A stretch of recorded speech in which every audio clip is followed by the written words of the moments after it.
سَيَقُولُ لَكَ الْمُخَلَّفُونَ مِنَ الْأَعْرَابِ شَغَلَتْنَا أَمْوَالُنَا وَأَهْلُونَا، جب حضور واپس پہنچ گئے اور یہ غزوہ جو بیعت رضوان ہو گئی اور پھر صلح حدیبیہ ہو گئی، پھر آپ واپس پہنچے تو جاتے ہوئے گویا کہ ان سے کہا جا رہا ہے حضور سے، جیسے کہ غزوہ تبوک سے واپسی پر جو آیات نازل ہوئی وہ ہم سورہ توبہ میں پڑھ چکے ہیں۔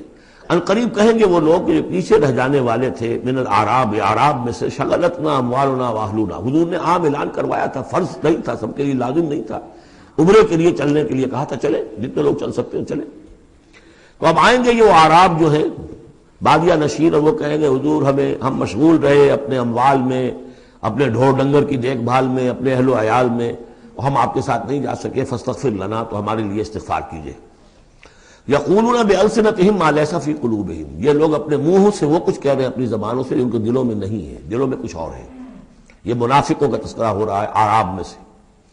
قل فمن یملک لکم من اللہ شیئا ان اراد بکم ضرا او اراد بکم نفعا، ان سے کہیے کہ اگر اللہ تعالیٰ نے تمہارے لیے کوئی بھی اگر ضرر کا فیصلہ کیا تھا تو، اور اگر خیر کا فیصلہ کیا تھا تو کون سی چیز روک سکتی ہے؟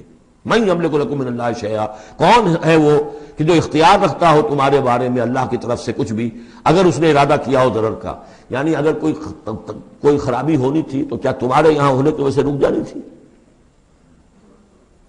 یا اگر خیر کوئی آنا تھا تو تمہاری غیر موجودگی میں نہیں آ سکتا تھا؟ یعنی پیچھے رہ جانا چاہیے مانی دار، کیوں رہ گئے؟ اگر کوئی خیر آنا تھا وہ تمہاری غیر موجودگی میں بھی آ سکتا ہے، کوئی شر آنا تھا وہ تمہاری موجودگی میں بھی آ سکتا ہے۔ تو جب تمہاری موجودگی اور ناموجودگی اللہ کے اعتبار سے تو بالکل برابر ہے، تو تمہارا یہ بہانہ تراشنا جو ہے یہ صحیح نہیں ہے۔ بل کان اللہ بما تعملون خبیرا، بلکہ تم جو کچھ کرتے رہے ہو اللہ اس سے باخبر ہے۔ وہ کیا ہے؟ اب ان کے دل کی بات اللہ تعالیٰ، ان کے دل میں جو چور تھا